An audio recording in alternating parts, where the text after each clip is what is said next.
May 28, 1971.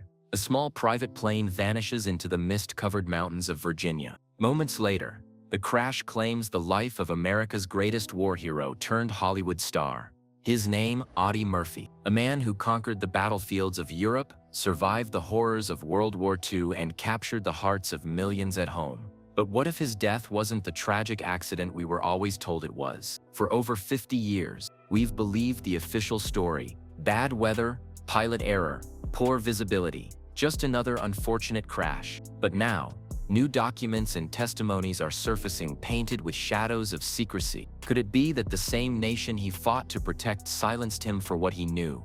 This isn't just about how Audie Murphy died, it's about why.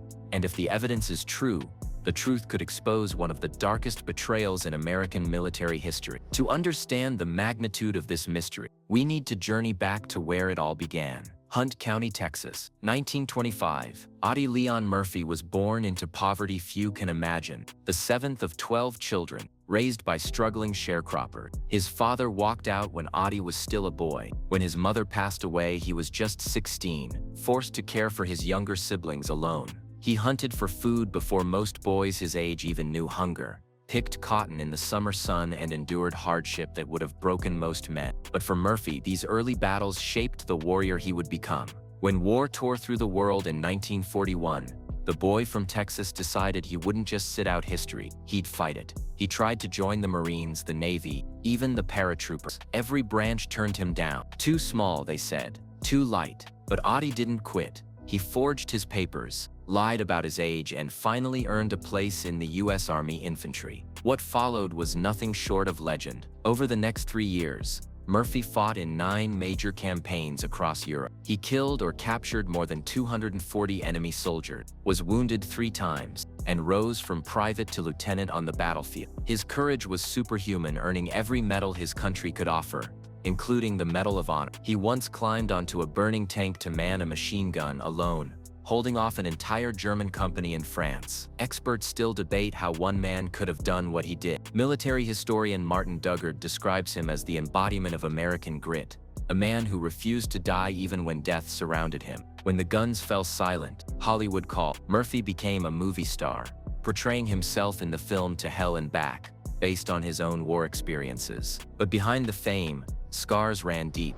He battled nightmares, insomnia, and what we now call PTSD. Despite the glitz of Hollywood, Audie remained a soldier, disciplined, vigilant, patriotic, which makes what happened in 1971 even more haunting. On that foggy morning in Virginia, his plane disappeared into the mountains. Officials declared it pilot error. But as decades passed, strange inconsistencies began to surface. Missing reports, conflicting testimonies, and evidence that files about Murphy's military investigations were quietly sealed. Colonel James Stevenson, a retired intelligence officer, recently claimed the crash might have been no accident at all. He suggests Murphy had uncovered classified information dealing with covert post-war operations, details the government didn't want exposed. Could America's most decorated soldier have been silenced for speaking truths too dangerous to reveal? Audie Murphy's story has always been one of courage, sacrifice, and honor. But now, a new chapter emerges, one where questions of loyalty, secrecy, and betrayal demand answers. If these revelations hold any weight, the story of America's greatest hero might not just be about a man who fought for his nation, but about a nation that may have turned against its bravest son. The war may have ended for the world, but for Audie Murphy, it never truly stopped. What he endured on those battlegrounds stayed alive inside him, silent, invisible, and relentless. The same courage that carried him through fire and blood was now turned inward, fighting his own private war. On the surface, Audie Murphy's life looked like a dream. From a battlefield hero to a Hollywood favorite, starring alongside industry icons, writing songs for country legends, and living what many would call the American dream. But Hollywood lights cast long shadows, and Murphy's demons thrived in them. Friends noticed the signs, the insomnia, the flashbacks, the volatility that surfaced without warning. Night after night, he'd sleep with a loaded gun beneath his pillow, convinced that danger still lingered outside his door. In interviews, he tried to veil his pain with honesty and humor, but even then the cracks showed. "I live in a nightmare," he once admitted, "a real one when I sleep, and a daylight one when I wake." In the 1950s, words like trauma or PTSD weren't part of the public vocabulary. Heroes were expected to smile, to bury their ghosts, to be living symbols of victory, and Murphy.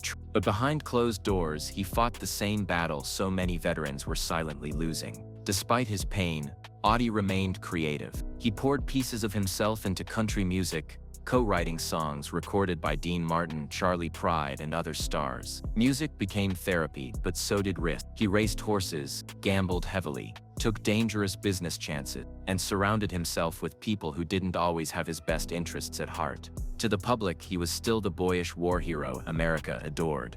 But those close to him knew better. As the 1960s rolled on, America was changing. The nation that once celebrated its soldiers was now divided by Vietnam. Murphy, always outspoken, began challenging military leadership and government policies behind closed doors. According to investigative journalist Michael Thorne, Murphy had started asking questions about post-war intelligence operations, particularly covert missions in Europe that involved missing funds and unreported casualties. He wanted accountability where the government preferred silence, and that's when his troubles allegedly began. Thorne claimed that Murphy stumbled upon files that contradicted official war records. Some suggest he collected evidence pointing to black market arms dealings involving former U.S. officers and foreign operatives. If true, Murphy's inquiries placed him squarely in the crosshairs of powerful institutions. Colonel James Stevenson, a retired intelligence officer, later stated that Murphy was preparing to go public with names, dates, and documents. But before he could, his plane disintegrated in the misty mountains of Virginia. The official story says it was fog,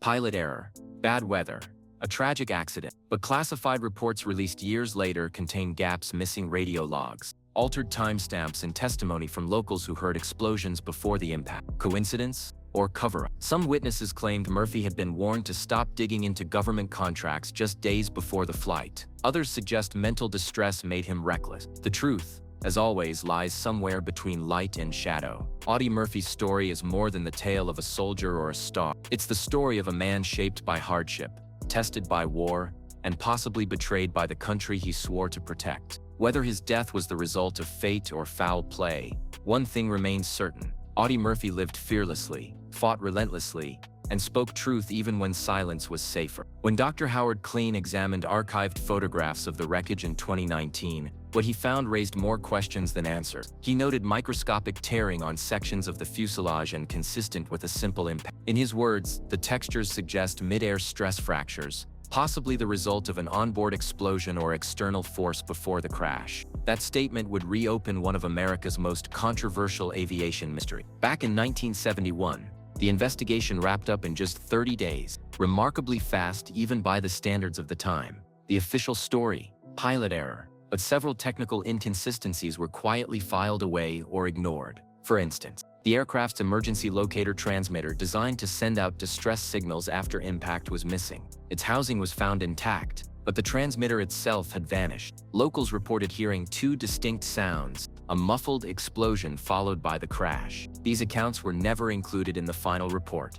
Aviation analyst Richard Collins later remarked, "If the plane went down purely because of bad weather, you wouldn't expect the debris spread we see here. It looked like a breakup in the air, not a descent into terrain." By the late 1990s, portions of military and aviation records surrounding Audie Murphy's death began to surface through Freedom of Information Act requests. And embedded within those declassified pages were quiet signs of something carefully concealed. An FBI memo dated June 1971 referenced a sensitive individual tied to veteran disclosures involved in a recent aircraft accident. The memo was partially redacted, but the remaining words seemed to point directly to Murphy. Investigative journalist Michael Thorne revisited those documents.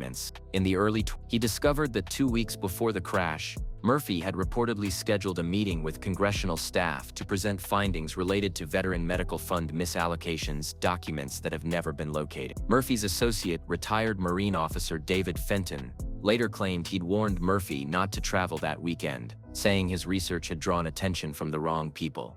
Within days, Murphy was gone. What really happened on Brush Mountain that foggy morning remains one of history's cruel mysteries. Critics say coincidence. Others, like Colonel James Stevenson, insist there's more to the story. Stevenson, who served in Army intelligence during the 1960s, stated in a 2017 interview that he reviewed interagency communication, mentioning the containment of a public personality with sensitive military knowledge. He claims those files disappeared from secure archives in 19... But even without the paperwork, the pattern is undeniable. Every time Audie Murphy pressed harder into government accountability, financial audits, and veteran health failures, pressure mounted against him. When the smoke cleared, 6 men were dead. No single explanation satisfied everyone, nor did the official silence that followed. For decades, inquiries by Murphy's fans, fellow veterans, and family members met with resistance. Key files remained sealed. Evidence went missing. To this day, the National Archives lists several related investigation materials as unavailable, a label often used for destroyed or reclassified files. Former NTSB investigator Paul Martinez puts it bluntly: if you look long enough in this case, it isn't the answers that scare you, it's the missing questions. Audie Murphy was buried with full military honors among the heroes of Arlington. Visitors still leave small stone tokens on his grave, a tribute to the man who became the nation's ultimate symbol of courage. But among those tributes lingers a haunting truth. If what recent evidence suggests is real, the greatest American hero didn't die by accident. He was silenced for challenging systems that feared the truth he uncovered. He fought the Axis armies across Europe and won. Then he fought a quieter war at home, a war against neglect, bureaucracy, and betrayal, and lost. Perhaps that's why the story of Audie Murphy endures, because it reminds us that sometimes the real battle begins long after the medals are pinned. Audie Murphy, soldier, actor, patriot, truth seeker, gone at 45. But the mystery of his final flight still echoes through the Virginia hills. By early 1971, Audie Murphy had stumbled into something that went far beyond his original television project. What began as simple research into veteran experiences had turned into a direct threat to some of the most secretive operations in post-war America. According to investigative journalist Michael Thorne, Murphy found evidence linking certain Veterans Administration hospitals to covert research programs, projects run through intelligence front organizations during the height of the Cold War. The paperwork, later cross-referenced with partially declassified CIA files, mentioned experiments involving psychological conditioning, behavior modification, and chemical trials on unsuspecting patients. Programs disturbingly similar to what history remembers as MKUltra. These weren't fantasy-level allegations. Murphy had names, facilities, and testimony from veterans who believed they had been used as test subjects. Those closest to him recall how obsessed he became in his final months. His longtime friend and associate Jack Goldstein described Murphy as agitated but determined. He claimed that Murphy was compiling what he called a black ledger, a notebook listing dates, experiments, and funding trails that connected VA research facilities to intelligence-sponsored projects. Goldstein remembered a chilling remark: "If something happens to me, you'll know why." Murphy's findings, if accurate, posed a nightmare for both the Veterans Administration and the intelligence community. They implied not only unethical medical experiments but also the misuse of public funds during a time when Congress was beginning to question intelligence overreach. When details of Murphy's inquiries reached government ears, surveillance on him intensified, phone taps were expanded, and multiple agents were assigned to track his meetings, details confirmed by the recently declassified COINTEL profiles. The scope of the monitoring was almost surreal for a man viewed by the public as the nation's most patriotic celebrity. Former FBI agent Samuel Drake later said, "They were scared of what he might reveal." Murphy wasn't just famous, he was trusted. If he had gone public, the political fallout could have been catastrophic. Then came May 28, the day of the crash. Just days before that flight, Murphy met with a small circle of advisors in Los Angeles. He'd received calls warning him to stop digging. One acquaintance described his mood as uneasy, even suspicious, noting that he repeated the phrase, "I think I'm being watched." According to unverified but credible accounts, Murphy planned to fly to Roanoke to finalize an investment deal, but also to meet a former VA employee claiming to have proof of illegal experiments. That meeting, scheduled for the day after his planned arrival, never took place. When his plane vanished into the fog, that black ledger vanished with him. Despite extensive searches, it was never found among the wreckage. Officially, it never existed. Unofficially, several intelligence historians believe it was quietly retrieved from the site before authorities even arrived. This theory gained weight after a 2020 FOIA request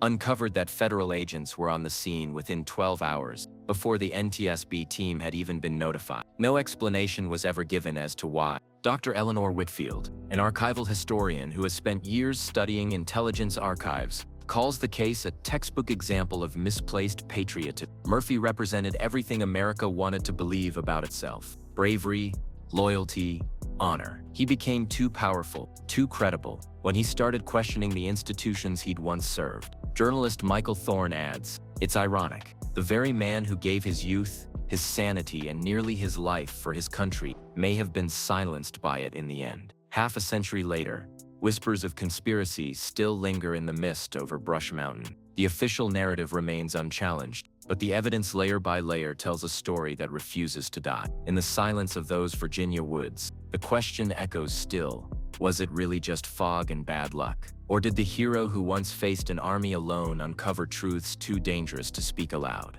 History may never give us a final answer, but one thing is certain: Audie Murphy's courage didn't end on the battlefield. It followed him till the very last day. Audie Murphy's story began in the cotton fields of Texas and ended on a mist-shrouded mountain in Virginia. From an orphaned farm boy to America's most decorated soldier, from Hollywood icon to outspoken advocate for veterans, his life was a testament to courage, integrity, and relentless conviction. Yet perhaps the greatest battle he ever fought was not in France or Italy, but here at home, against silence, against neglect, and against the powerful forces that preferred the truth remain buried. The evidence uncovered over the past decade paints a chilling picture of betrayal at the highest levels. A hero who risked everything for his country may have been sacrificed by it, silenced because he refused to stay quiet about what was being done to those he vowed to protect. More than 50 years later, the fog surrounding his death is finally thinning. The crash on Brush Mountain may no longer stand as a tragic accident, but as a warning,